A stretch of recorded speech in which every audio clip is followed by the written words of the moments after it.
আল্লাহর জন্য নবীর তরিকায় নামাজ পড়ো ইবাদত, নামাজ না পড়াটাও ইবাদত। আল্লাহ পাক রব্বুল আলামিন বলেন সাবধান, আমার মোহাব্বত নিয়ে বান্দা নবীর তরিকায় নামাজ পড়া যেমন ইবাদত, নামাজ না পড়াটাও ইবাদত। শর্ত হলো নবীর তরিকায় থাকতে হবে, নবীর তরিকার বাইরে কিছুই হবে না। একজনে নামাজ পড়লো ইবাদত, ফজর যোহর আসর মাগরিব ইশরাক ওয়া বিন চাষ।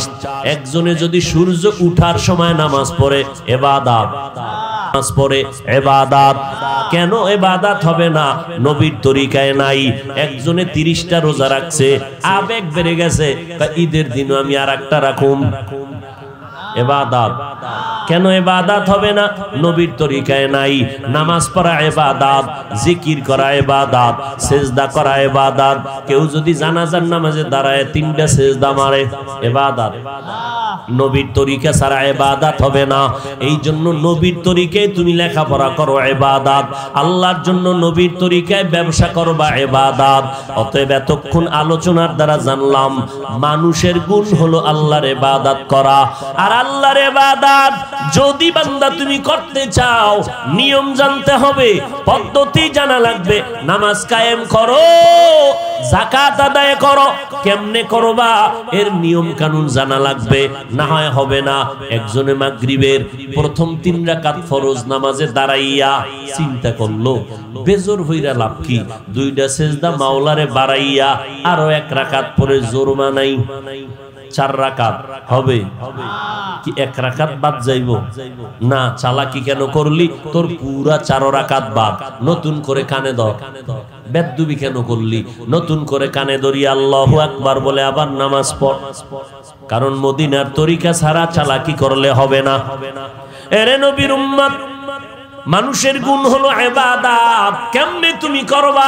ইবাদতের পদ্ধতি জানার জন্য লাগবে কোরআনের ইলম। কি লাগবে? কোরআনের ইলম যদি বুঝতে চাও হাদিস লাগবে, হাদিসের ব্যাখ্যা যদি জানতে চাও কোরআন হাদিসের ব্যাখ্যাকারী উলামায়ে আহলে হকের কাছে যেতে হবে। ইলমে রা'জাজু করদান বেহিসাব, খলকে রাদাদান জওয়াবে বাসওয়াব, হক না দারদ দোস্তে খলকা জারেরা, নিস্তে ই খাসলতে একে দিনদারেরা। মানুষের গুণের নামে ইবাদত, ইবাদতের পদ্ধতি জানতে হলে লাগবে কোরআন, কোরআন বুঝতে হলে লাগবে হাদিস, হাদিসের পুরা ব্যাখ্যা জানতে হলে লাগবে কোরআন হাদিসের ইলমওয়ালা উলামায়ে আহলে হক। এদের মাধ্যমে বান্দা কোরআন শিখো, কোরআনের শিখিয়া বান্দা ইবাদত করো, তাহলে তুমি গুণের মানুষ। গুণের মানুষের জন্য জান্নাত। আল্লাহ এদিকে ইঙ্গিত করিয়া বললেন আমি আগে মানুষ বানাই নাই, আগে কোরআন শিখাইছি, তারপরে মানুষ বানাইছি। অর্থাৎ কোরআন শিখিয়া যারা ইবাদত করবে তারা গুণের মানুষ, আর এই গুণের মানুষগুলো বিনা হিসাবে জান্নাতে চলে যাবে। অতএব গুণের মানুষ যদি হতে চাও ইবাদত করা লাগবে। ইবাদত যদি শিখতে চাও খাঁটি আল্লাহওয়ালাদের কাছে যাওয়া লাগবে। তাবলীগওয়ালারা মানুষের শুধু ইবাদত শিখায় নাকি বিড়ি খাওয়া শিখায়, গাঞ্জা খাওয়া শিখায়? চরমনাই যাবেন, উজানি যাবেন, বাহাদুরপুর যাবেন, নানুপুর যাবেন, খাঁটি আল্লাহওয়ালারা, দেওবন্দিরা, কওমিওয়ালারা, তাবলীগওয়ালারা মানুষের পায়ে ধরে ধরে কেমনে টুপি মাথায় দিবা, দস্তারখানটা কেমনে ব্যবহার করবা, আঙ্গুলের নখগুলো কেমনে কাটবা, জুতা 2টা কেমনে পায়ে পরবা, জুতাটা কেমনে খুলবা, খানার লোকমাটা কেমনে দিবা, বাথরুমে কেমনে ঢুকবা, কেমনে বের হইবা, মাথার চুলগুলো কেমনে কাটবা, এই সব পদ্ধতি শিখাইয়া দেয় মদিনার নবীর তরিকায়। এই জন্য দেখা যায় আমগো মতো আলেম না, লক্ষ লক্ষ ইংরেজি পড়ুয়া সাধারণ মুসলমান তাবলীগের সোয়া পাইয়া, আল্লাহওয়ালাদের সোয়া পাইয়া বেনামাজির থেকে নামাজি, এখন সুন্নতের মায়ায় পড়িয়া বান্দা দস্তারখান পকেটের মধ্যে রাখে। দস্তারখান ছাড়া না ভাত খাইতে মজা লাগে না। বান্দা জুতা পরতে গেলে সুন্নতের আমল, বান্দা হাঁটতে গেলে সুন্নতের আমল, কথা বলতে গেলে সুন্নতের আমল। চরমনের গোলামিও কেউ করি না, তাবলীগের গোলামিও করি না, আমরা দেওবন্দীদের গোলামি করি না, আমরা গোলামি করি আল্লাহর আদর্শ মানি মদিনাওয়ালা নবীর। এই জন্য একদল মানুষ দেওবন্দি সইতে পারে না, তাবলীগ সহ্য করতে পারে না, বলে দেওবন্দীদের কাছে গিয়ে লাভ নাই, চরমনায় গিয়ে লাভ নাই, উজানি গিয়ে লাভ নাই, কওমি মাদ্রাসায় পড়ে লাভ নাই, তাবলীগে গেলে কোনো লাভ নাই। বলনেওয়ালা আছে না নাই? আমি তাদেরকে বলি, ভাইজান আপনার কথা 1 মিনিটের জন্য মেনে নিলাম, যাব না কোনোদিন চরমনাই, যাব না তাবলীগে, যাব না কওমি মাদ্রাসায়, হাটহাজারি যাব না, দেওবন্দিওয়ালাদের কাছে যাব না, তাবলীগে যাব না, যাব কই? ঠিকানাটা দাও, যেখানে গেলে দাড়িবিহীনওয়ালা দাড়িওয়ালা হবে এমন একটা ঠিকানা দাও, যেখানে গেলে পাথরওয়ালা দিলটা নরম হয়ে চোখে পানি আসবে এমন একটা ঠিকানা দাও, যেখানে গেলে সুদখোরওয়ালা সুদ ছেড়ে দিবে। ঠিকানাও দিবা না, আর এই সমস্ত আল্লাহওয়ালাদের কাছেও যাইতে দিবা না। তখন আমি ভেবে নিব তুমি বিধর্মীদের পা চাটা গোলাম। আর রহমান আল্লামাল কুরআন খালাকাল ইনসান। রহমানের পরিচয় দিলেন। রহমান হলেন তিনি, কোরআন শিক্ষা দিলেন এবং মানুষ সৃষ্টি করলেন যিনি, তিনি হলেন রহমান। আল্লাহ বলেন আমি এমন রহমান, কোরআন শিক্ষা দেওয়ার পরে মানুষ সৃষ্টি করেছি। আল্লাহর বলার বাচন ভঙ্গিটা আমাদের বাস্তবের থেকে একটু উল্টা মনে হচ্ছে, কারণ আমরা দুনিয়াতে সৃষ্টি হয়েছি আগে, কোরআন শিখেছি পরে, শিক্ষা আমাদের পরে, সৃষ্টি আমাদের আগে। আল্লাহ বলেন না, আমি আল্লাহ আগে কোরআন শিখাইছি তারপরে মানুষ বানিয়েছি। আর রহমান আল্লামাল কুরআন খালাকাল ইনসান। আল্লাহ বলেন আমি আগে কোরআন শিখাইয়া এরপরে মানুষ বানাইছি। বাস্তবে কি আমরা আগে কোরআন শিখাই এরপরে দুনিয়াতে আসছি? না, দুনিয়াতে আসার পরে কি শিখছি? কোরআন শিখছি। আল্লাহ উল্টা বললেন কেন?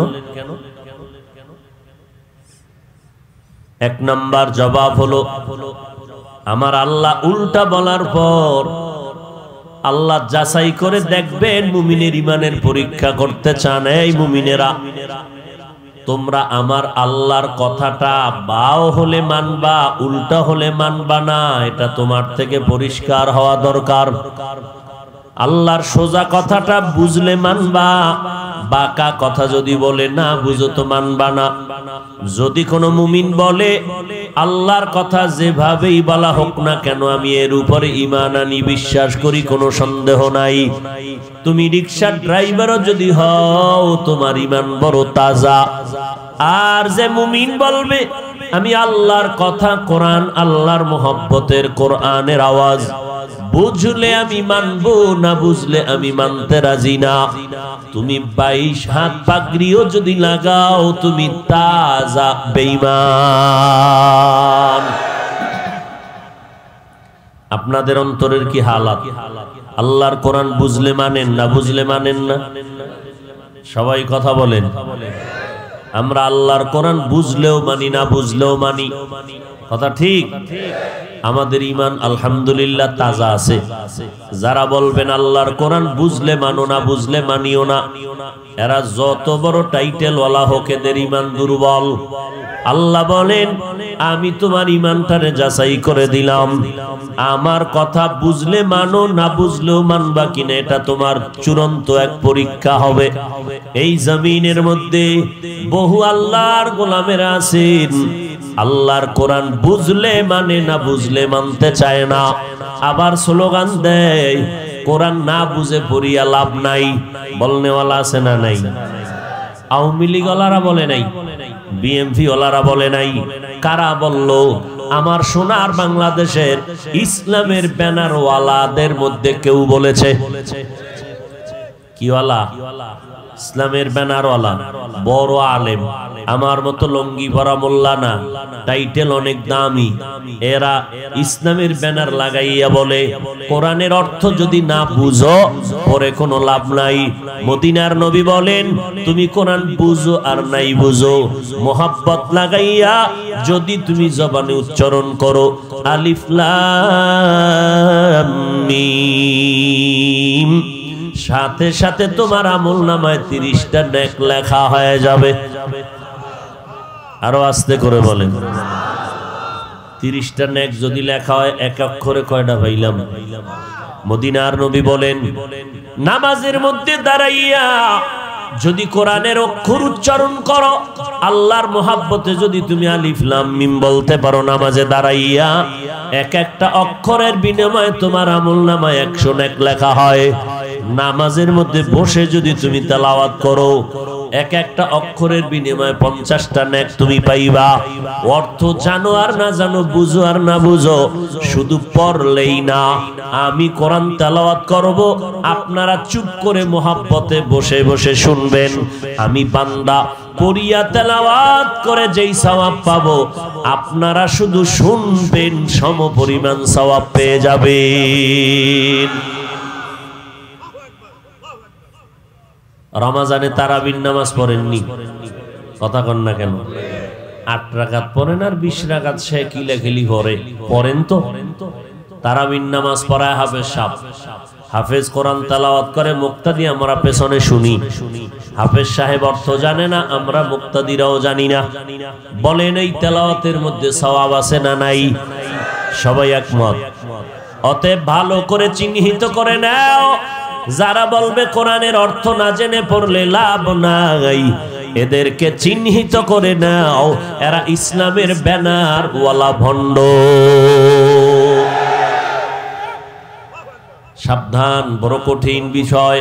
আল্লাহর কোরআন কত দামি, যেটা দেখলে সওয়াব, আল্লাহর কোরআন ধরলে সওয়াব, আল্লাহর কোরআন পড়লে সওয়াব, আল্লাহর কোরআন বান্দা তুমি শুনবা তাতেও সওয়াব। এত মজার আওয়াজ জমিনের মধ্যে নাই।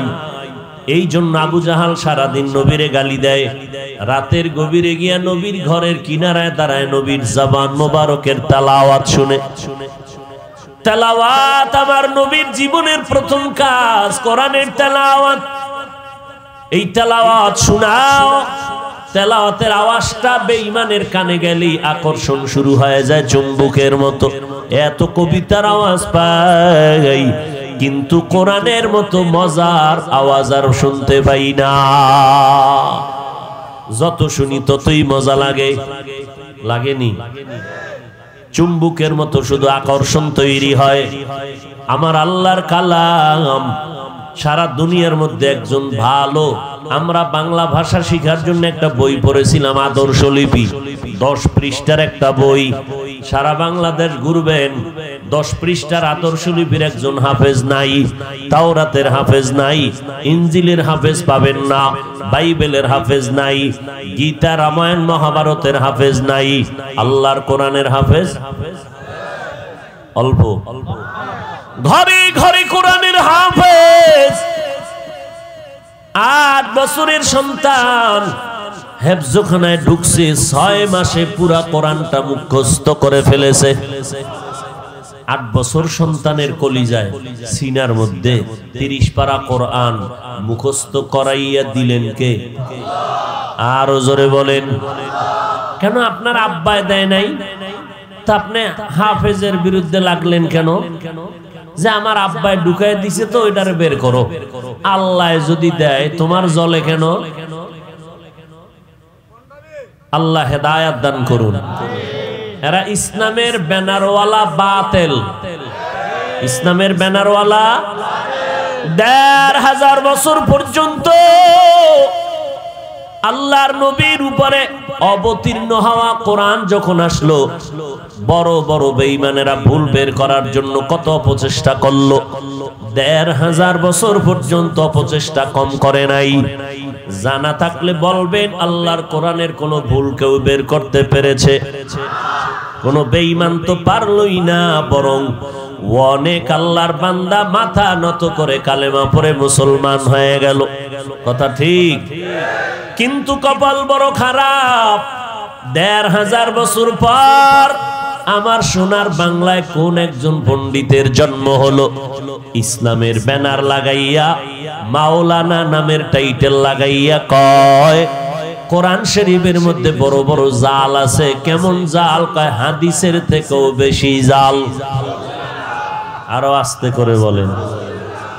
কোন মুমিন যদি মনে মনে ধারণা করে কোরআনে ভেজাল, তার ঈমান আছে, বিনা দলিলে বেঈমান। এরে নবীর উম্মতের দল, আওয়ামী লীগের কেউ বলে নাই কোরআনে জাল আছে, বিএনপির কেউ বলে নাই। ইসলামের ব্যানার লাগাইয়া, মাওলানা নামের টাইটেল লাগাইয়া বলে কোরআনের মধ্যে জাল, কোরআনের মধ্যে ভেজাল। ওয়াসসামা ইযাতিল বুরুজ ওয়াল ইয়াউমিল মাউউদ ওয়া শাহিদু ওয়া মাশহুদ, বলে এই সূরাটাই নাকি কোরআনের সূরা না। আরো জোরে বলেন। আর এক টুপিওয়ালা মাওলানা ইসলামের ব্যানার লাগাইয়া কয় সব নবীরা অন্যায়কারী, আল্লাহ তাদের দিয়ে অন্যায় করাইছেন, তার মানে নবীরাও দোষী, আমার আল্লাহও দোষী। আর এক টুপিওয়ালা কয় লা ইলাহা ইল্লাল্লাহ মুহাম্মাদুর রাসূলুল্লাহ, এই কালেমা কুফরি কালেমাটাকে পড়া বন্ধ করে দাও। নাউজুবিল্লাহর আওয়াজে বোঝা যায় তাদের লাইনের কিছু ভক্ত এখানে আছে।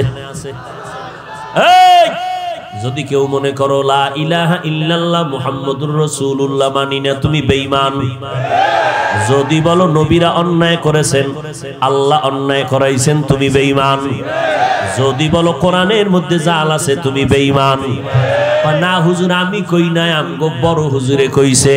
তুমি যদি হুজুরের কথা মেনে নাও, হুজুর বলিয়া যেমন বেঈমান, তুমি শুনিয়া প্রতিবাদ না করলেও বেঈমান। এরে নবীর উম্মতের দল, আল্লাহর কালাম এত মজার, কোরআন এত সুন্দর বাণী, এর মধ্যে কোনো ভুল নাই, কোনো সন্দেহ নাই। আজকে এই রকম ফিতনা আমাদের সমাজে শুরু হয়ে গেল। জায়গায় জায়গায় ইসলামের ঘরে ফিতনাবাজ।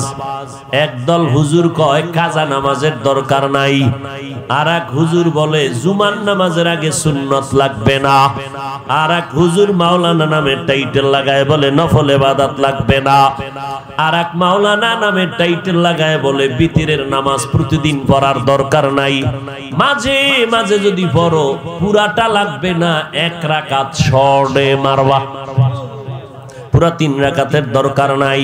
এরে নবীর উম্মতের দল, এদেরকে ভালো করে চিহ্নিত করে নাও, এরা ইসলামের ব্যানারওয়ালা আহলে বাতিল। ১৫০০ বছর আগে নবী বলে গেছেন, টেনশনের কিছু নাই। ক্বালান নবী সাল্লাল্লাহু আলাইহি ওয়া আলিহি ওয়াসাল্লাম, আলা সাবধান হে দুনিয়ার উম্মতেরা, ইন্না শাররাশ শাররি শিরারুল উলামা ওয়া ইন্না খায়রাল খায়রি খিয়ারুল উলামা। দুনিয়ার মধ্যে সবথেকে একদল নিকৃষ্ট খারাপ হবে উলামা, আবার দুনিয়ার মধ্যে সবথেকে ভালো হবে একদল উলামা। খারাপ উলামা যদি হয়, এদের মতো খারাপ দুনিয়াতে আর গাঞ্জাখোর থাকবে না, মদখোর থাকবে না। আবার ভালো যারা হবে, এদের মতো ভালো জমিনে কেউ হবে না। নবী উলামায়ে কেরামদেরকে সর্বোৎকৃষ্ট বললেন, কলিজা ঠান্ডা হয়ে গেল। কিন্তু উলামাদের একটা দলকে কেন নবী খারাপ বললেন? এর কারণ হলো 1000 নয়, লক্ষ লক্ষ লক্ষ লক্ষ গাঞ্জাখোর মদখোরেরা ইসলামের এই জমিনে যেই পরিমাণ ক্ষতি না করবে, একজন টুপিওয়ালা ভণ্ড ইসলামের ক্ষতি আরো বেশি করবে। করেনি কি? ইসলামের ব্যানার লাগায় টাইটেলের অভাব নাই, চেয়ারে বইলেই দেখে সারা দুনিয়ার মানুষ কাফের, কালা চশমার হুজুরে। কথা ঠিক নেই? তুকু যাও সুন্নতে আহমদ কুজা বা মুহাম্মদ কৈবুয়ত নিসবত তোরা মান আহাব্বা সুন্নতি কওলে রাসূল মজদায়ে কানা মাই হাম কুন কবুল। এই জন্য নবী সতর্ক করে বললেন, উলামায়ে কেরাম একদল থাকবে আহলে হক, তোমরা তাদের অনুসরণ করবা, তবে সাবধান উলামা নামের বাতিলের কাছে যাইবা না। খবরদার। তবে চিনবেন কি করে? সিটি গোলের কালার যেমন স্বর্ণের কালারও তেমন। হক্কানি আলেমদের যেই ডিজাইন, বাতিলরাও সেই ডিজাইন ধরিয়াই বাতিল ময়দানে চক্রান্ত করে। আল্লাহ হেদায়াত দান করুন। আরো জোরে বলেন আর রহমান, আমার রহমান কেমন? এই জন্য আল্লাহ বলেন আমি এমন রহমান, মানুষ আগে বানাই নাই, আগে কোরআন শিখাইছি, তারপরে মানুষ বানাইছি। এই কথা আল্লাহ কেন বললেন? মুফাসসিরিনে কেরাম বলেন এই জমিনের মধ্যে সব মানুষগুলো জান্নাত পাবে না, সব মানুষগুলো নাজাত পাবে না। আল্লাহর কাছে সব মানুষের দাম নাই। বলে কোন মানুষের দাম? কোন মানুষের দাম নাই? এই জমিনে একদল মানুষ হলো বংশগত মানুষ, আল্লাহর দরবারে বংশগত মানুষের দাম নাই। এই জমিনে আরেক দল মানুষ জন্মগত মানুষ। আমার বাবার ঔরসে আমি জন্ম নিলাম, আমার বাবা জন্মদাতা বাবা, আমার বাবার আমি জন্মসূত্রে সন্তান। আল্লাহর কাছে এই মানুষটারও কোনো দাম নাই। আল্লাহর কাছে ওই মানুষের দাম যেই মানুষের মধ্যে থাকবে গুণ। গুণের মানুষ আল্লাহর কাছে বড় দামি। বংশগত মানুষের দাম নাই, জন্মগত মানুষের দাম নাই, গুণগত মানুষের দাম আল্লাহর কাছে অনেক দামি। বলে কেমন দামি? গুণগত মানুষ, তুমি যদি দুনিয়ায় ঘুমাও, ঘুমটাও তোমার ইবাদত। গুণগত মানুষ যদি ব্যবসা করো, তাও তোমার ইবাদত। গুণগত মানুষ যদি ইঞ্জিনিয়ারিং পড়ো, তাও তোমার জন্য সওয়াব। গুণগত মানুষ যদি ডাক্তারি পড়ো, ওই পড়াটাও তোমার জন্য সওয়াব। গুণগত মানুষ যদি বাথরুমে যাও, বাথরুমের টাইমটাও তোমার সওয়াবের পাল্লায় উঠানো হবে। গুণগত মানুষ যদি খানা খাও, এটাও তোমার নেকের পাল্লায় দেওয়া হবে। গুণগত মানুষ কাউকে বন্ধু বানাইবা, এটাও তোমার জন্য নেক হবে। কাউকে দুশমন মনে করবা, এটাও নেক হবে। গুণগত মানুষ কোটি টাকার ব্যবসা করবা, এটাও তোমার নেকের পাল্লায় ওজন করা হবে। গুণগত মানুষ যদি ঘুমাইয়া যাও, তুমি ঘুমাইবা, তোমার সওয়াবের কলম বন্ধ হবে না। গুণগত মানুষটা দুনিয়াতেও বাদশা, আখিরাতেও বাদশা। আল্লাহ বলেন এই গুণগত মানুষ আমি বিনা হিসাবে জান্নাত দিয়ে দিব। আতিনা ফি দারে দুনিয়া না হাসান, আতিনা ফি দারে উকবা না হাসান, ইয়া গিয়াসাল মুস্তাগীসিন হদিনা লফতিখারা বিল উলুমে ওয়াল গিনা। বলেন কোন মানুষের দাম? কথা কন। গুণগত মানুষ। এবার জানার দরকার গুণগত মানুষ কারে কয়। উদাহরণ দিয়ে এক আল্লাহর ওলি বলেন, মাইক, যে মাইকে কথা বলতেছি, মাইকওয়ালা মাইক বানাইছে কেন? বলে আওয়াজ না দেওয়ার জন্য। তাহলে দেওয়ার জন্য, আওয়াজ দেওয়া মাইকের গুণ। বাতিওয়ালা বাতি কেন বানাইলো? অন্ধকার দূর হবে, আলো দিবে, এটা বাতির গুণ। পাখাওয়ালা পাখা বানাইছে কেন? বাতাস দেওয়ার জন্য। বাতাস দেওয়া পাখার গুণ, আওয়াজ দেওয়া মাইকের গুণ, আলো দেওয়া বাতির গুণ। তাহলে কি বুঝলাম? যেই জিনিসটা যেই কাজের জন্য বানানো হয়, ওই কাজটাই হলো ওই জিনিসের গুণ। মাইক বানানো হয়েছে কোন কাজের জন্য? আওয়াজ দেওয়ার জন্য। আওয়াজ দেওয়া মাইকের গুণ। মাইক যদি আওয়াজ না দেয়, লাথি মেরে ফেলে দাও, এটা গুণের মাইক না। বাতিওয়ালা বাতি বানাইছে আলো দেওয়ার জন্য, আলো দেওয়া বাতির গুণ। যদি আলো না দেয়, বাতি ভেঙ্গে ফেলো, এটা গুণের বাতি না। পাখাওয়ালা পাখা বানাইছে বাতাস দেওয়ার জন্য, বাতাস দেয়া পাখার গুণ। যদি বাতাস না দেয়, পাখা ফেলে দাও, এটা গুণের পাখা না। এবার জানো রে মুমিন, মানুষ কেন বানাইছেন? সকাল সন্ধ্যা শুধু আলেমদের গালি দিবা, আলেমের লিস্টি করবা, ইমামের পিছনে নামাজ পড়া বাইরে গিয়ে ইমামরে গালি দিবা, আর বিড়ি টানবা। আল্লাহ কেন মানুষ বানাইছেন? মা খালাকুতুল জিন্না ওয়াল ইনসা ইল্লা লিয়াবুদুন। মা খালাকুতুল জিন্না ওয়াল ইনসি বাখা, জুজ ইবাদত নিস্তে মাকসুদ আজাহা। আল্লাহ বলেন আমি মানুষ বানাইলাম কেন? একমাত্র আমার ইবাদত করার জন্য। কি করার জন্য? কার ইবাদত? তাহলে মাইক বানাইছে কেন? আওয়াজ দেওয়ার জন্য। আওয়াজ দেওয়া মাইকের গুণ। মানুষ বানাইছেন কেন? ইবাদতের জন্য। ইবাদত করাটাই হলো মানুষের গুণ। অতএব যেই মানুষ ইবাদত করবে ওই মানুষটাই হলো গুণের মানুষ। ইবাদত করার মানে কি? সারা রাত রোজায় নামাজে বসে তাসবিহ টানো, সারা দিন রোজা রাইখা জিহাদের ময়দানে দৌড়াও না। ইবাদত মানে বান্দা তুমি জীবনে যা করবা সব ইবাদত। বান্দা তুমি নামাজ পড়ো ইবাদত, নামাজ না পড়াটাও ইবাদত। বান্দা তুমি রোজা রাখবা ইবাদত, রোজা রাখবা না তাও ইবাদত। খানা খাইবা ইবাদত, খানা না খাওয়াটাও ইবাদত। বান্দা ঘুম যাওয়া ইবাদত, ঘুম যাইবা না তাও ইবাদত। ব্যবসা করবা ইবাদত, চাকরি করো ইবাদত। দুনিয়াতে তুমি যা করবা সব তোমার ইবাদত। দুইটা শর্তের বিনিময়ে, এক নাম্বার শর্ত রেজা বিল কাজা, দুই নাম্বার শর্ত তরিকায়ে রাসূল। আমি যা করব যা বলবো সব আমার আল্লাহর সন্তুষ্টির জন্য। আমি যা করব যা বলবো সব হবে মদিনাওয়ালা নবীর তরিকায়। দুই শর্ত, আল্লাহর জন্য নবীর তরিকায় নামাজ পড়ো ইবাদত, নামাজ না পড়াটাও ইবাদত। নামাজ না পড়াটাও ইবাদত। শুধু এতটুকু কথা যদি কাট কইরা কোন বেঈমানের বাচ্চা এটারে ছেড়ে দেয়, তাহলে কালা চশমার হুজুর হাফিজুর রহমান রে কাফের কইতে বিসমিল্লাহ লাগবে না। হাফিজ ভাই ফতুয়া দিছে নামাজ না পড়াটাও ইবাদত। বাস এতটুকুই যথেষ্ট।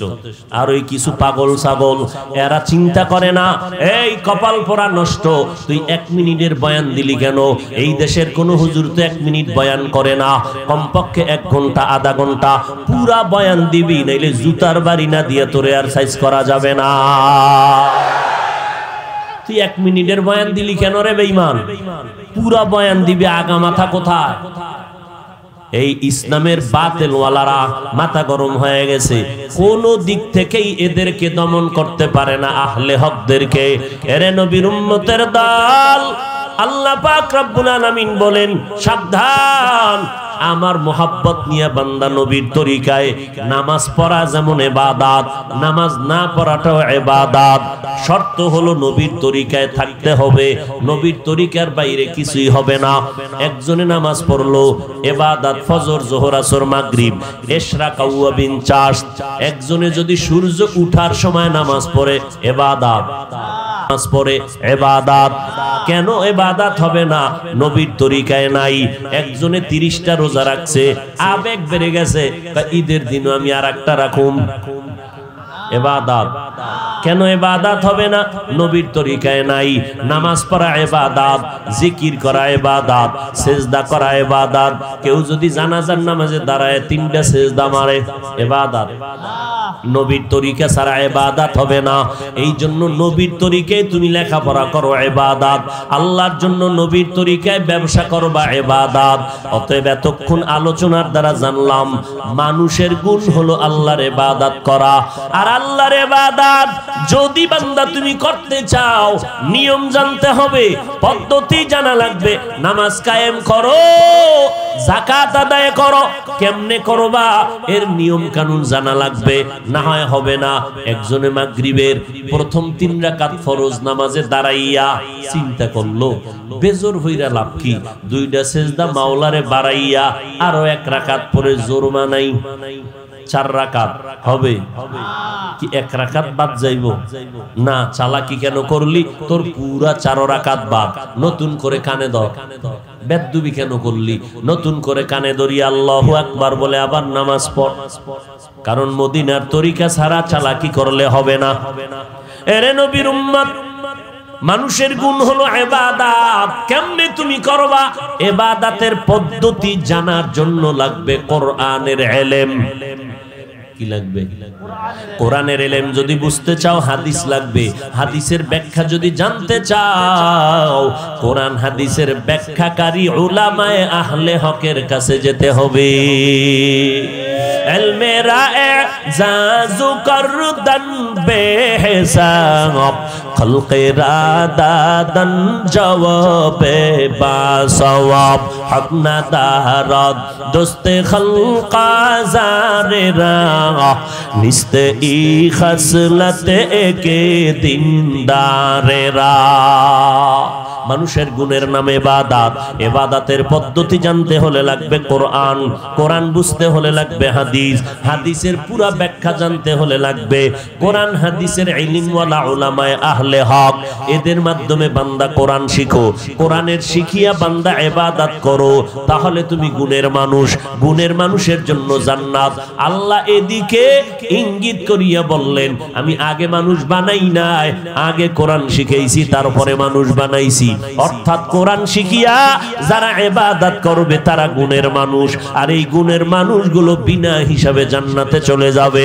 অতএব গুণের মানুষ যদি হতে চাও ইবাদত করা লাগবে ইবাদত যদি শিখতে চাও খাঁটি আল্লাহ ওয়ালাদের কাছে যাওয়া লাগবে তাবলীগ ওয়ালারা মানুষের শুধু ইবাদত শিখায় নাকি বিড়ি খাওয়া শিখায় গাঞ্জা খাওয়া শিখায় চরমনাই যাবেন উজানি যাবেন বাহাদুরপুর যাবেন নানুপুর যাবেন খাঁটি আল্লাহ ওয়ালারা দেওবন্দিরা কওমি ওয়ালারা তাবলীগ ওয়ালারা মানুষের পায়ে ধরে ধরে কেমনে টুপি মাথায় দিবা দস্তারখানটা কেমনে ব্যবহার করবা আঙ্গুলের নখগুলো কেমনে কাটবা জুতা দুইটা কেমনে পায়ে পরবা জুতাটা কেমনে খুলবা খানার লোকমাটা কেমনে দিবা বাথরুমে কেমনে ঢুকবা কেমনে বের হইবা মাথার চুলগুলো কেমনে কাটবা এই সব পদ্ধতি শিখাইয়া দেয় মদিনার নবীর তরিকায় এই জন্য দেখা যায় আমগো মতো আলেম না লক্ষ লক্ষ ইংরেজি পড়ুয়া সাধারণ মুসলমান তাবলীগের সোয়া পাইয়া আল্লাহ ওয়ালাদের সোয়া পাইয়া বেনামাজির থেকে নামাজি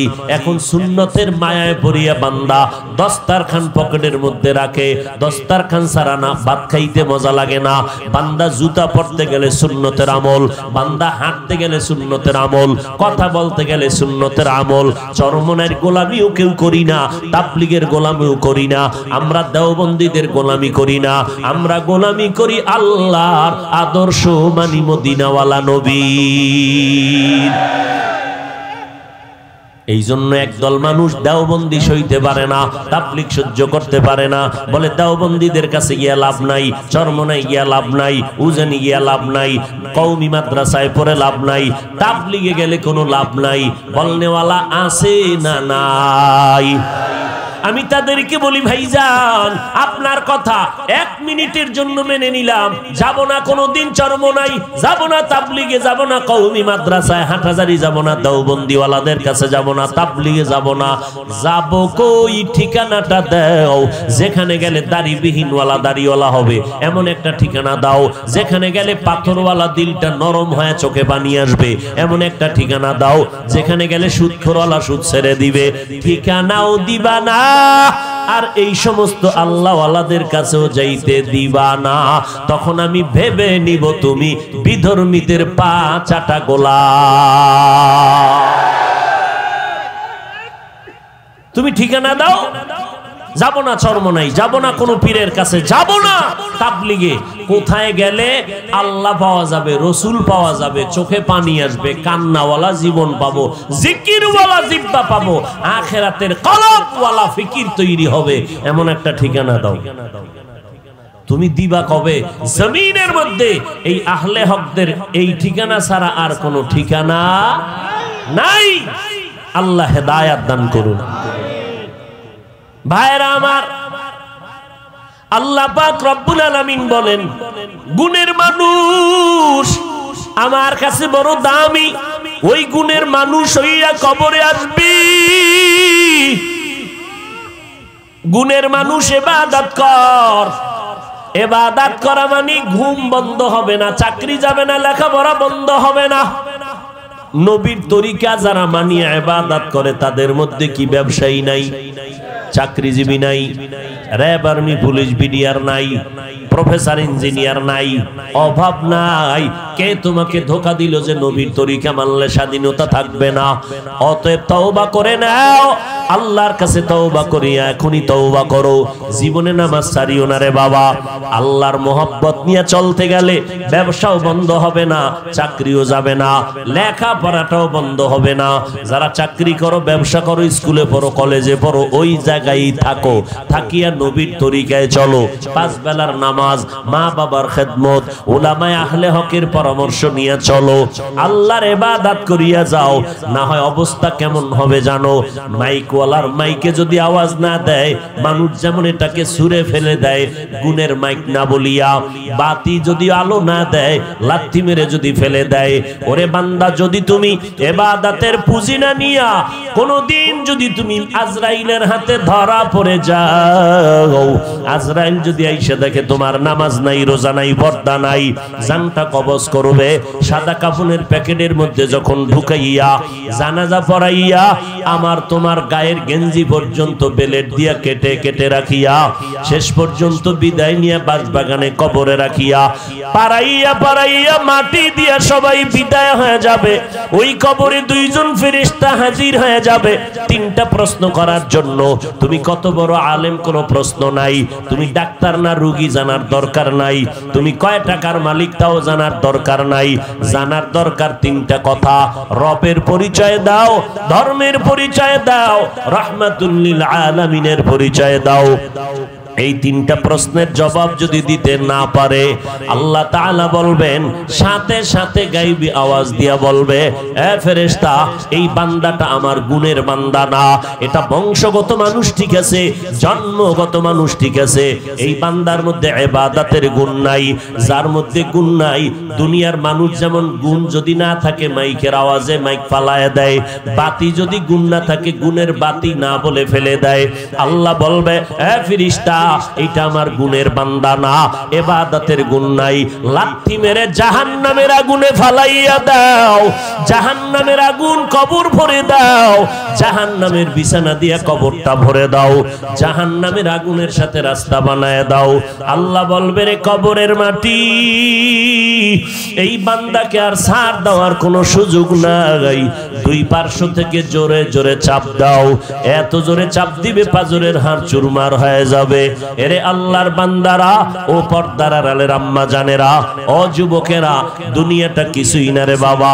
এই জীবনে কত মানুষের লাশ চলে গেল, চোখের সামনে কত যুবক মরে গেল। এরে নবীর উম্মতের দল, কোন দিন মরণের ডাক আসবে জানা নাই, এখনো সময় আছে, তওবা করে নাও। গুণের মানুষ যদি হইতেই চাও, আলেমে আহলে হক যারা, তাদের কাছে যাও, তওবা করো পেছনের গুনাহ থেকে, মন খুলে আমার আল্লাহকে বলো, হে মালিক, আমার মতো একটা যুবক স্কুল কলেজে পড়িয়েও যদি নামাজ পড়ে আমি কেন পারি না?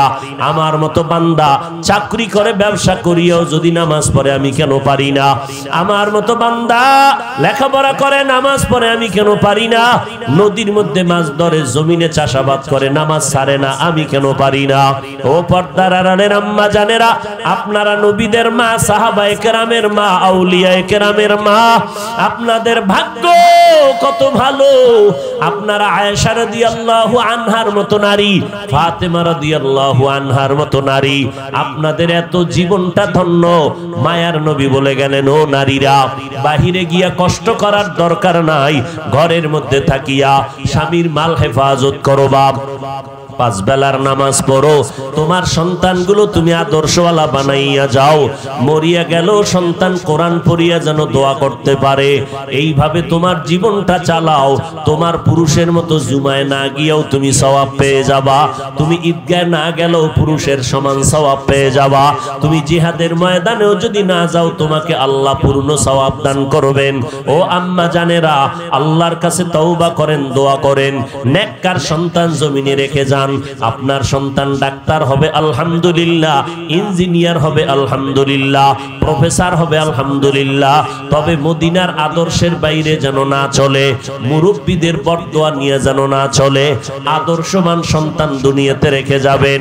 আল্লাহর কাছে বিগত জিন্দেগির জন্য ক্ষমা চাইয়া আল্লাহকে মনে মনে ডাকেন আর বলতে থাকেন, আল্লাহ, মরিয়া গেলে যাব, আজকে থেকে আর নামাজ ছাড়বো না, বেপরদায় চলবো না, মা বাবাকে কষ্ট কষ্ট দিব না, উলামায়ে কেরামের বিরুদ্ধে যাব না, নবীর তরিকায় চলবো, সন্তানগুলো নেককার বানায় যাব।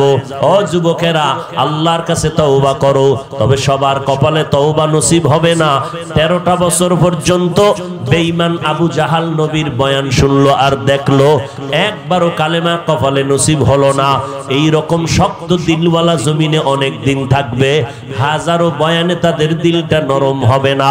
তবে দুই একজন আল্লাহর গোলাম তওবার দরজায় যদি ফিরিয়া বলে, হে মালিক, আমার মতো গুনাহগার জমিনে কেউ নাই, গুনাহগার হইয়া কবরে যেতে চাই না, আয় আল্লাহ তুমি মাফ করে দাও, ওই জাহান্নামের আযাব সহ্য করতে পারবো না, সূর্যের গরম সইতে পারি না, মশার কামড় সহ্য করতে পারি না, জাহান্নামের আগুন কেমন করে সহ্য করব।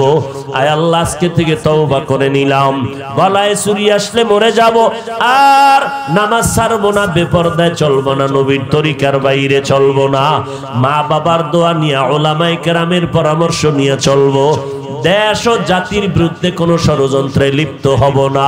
তওবা করার যদি খাঁটি নিয়ত হয়, মুনাফিকি দুর্বলতা যদি অন্তরে না থাকে, খাঁটি তওবা যাদের নিয়ত আছে অন্তরে খাঁটি তওবার, তাদেরকে বলবো দুটো হাত আমার আল্লাহকে উঁচু করে দেখাইয়া দেই।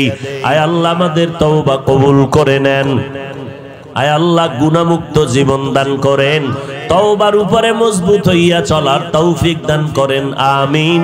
আলহামদুলিল্লাহি রাব্বিল আলামিন, ওয়াসসালাতু ওয়াসসালামু আলা সাইয়্যিদিল আম্বিয়াই ওয়াল মুরসালিন ওয়া আলা আলিহি ওয়া আসহাবিহি আজমাইন। ইয়া আরহামার রাহিমিন, ইয়া আরহামার রাহিমিন, ইয়া আরহামার রাহিমিন। রব্বিরহামহুমা কামা রব্বায়ানি সগীরা। बता हमको तेरे राह किस तरफ है, तेरे राह पर चला हमको खुदाया, बेगुनाह न गुज़श्त बरमा साअते, बाहुजूरे दिन न करदम ताअते, या इलाही मुझसे मुझको दूर करो, ताके देखो मुझ में तुझको एक नजर। ও দয়ার মালিক, গুনার বোঝা মাথায় নিয়ে আপনার দরওয়াজায় হাত তুলেছি।